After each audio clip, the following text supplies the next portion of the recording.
Hello guys, इस वक्त हम मौजूद हैं लोलोसर झील, लोलोसर लेक, नारायण में।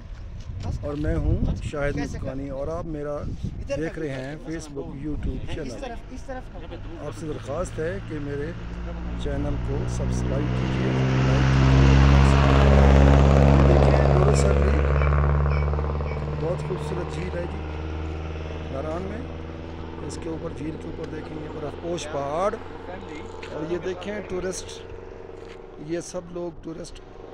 ये देखें यहाँ पर होटल बने हुए, खाने पीने का सामान सब कुछ अवेलेबल है।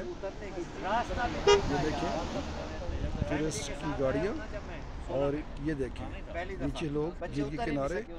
और ये झील तकरीबन 4 किलोमीटर लंबी है। 4 किलोमीटर ये लंबी झील है, ये बड़ी दूर तक जाती है। इस तरफ धूप है, शायद आपको बेहतर दिखाई न दे सके, लेकिन और इस झील की ख़ास बात यह है कि इसका जो पानी है बिल्कुल नीले कलर का महसूस होता है, नीलगू पानी जैसे कहते हैं। बाकी ये देखिए बर्फपोश पहाड़ वो सामने, ये देखिए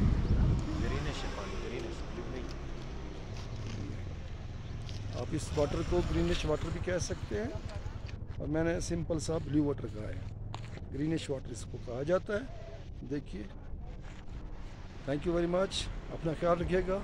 मिलते हैं अगले किसी और व्लॉग में, और मेरे चैनल को लाइक कीजिए, सब्सक्राइब कीजिए, और बेल आइकन को ज़रूर क्लिक कीजिए।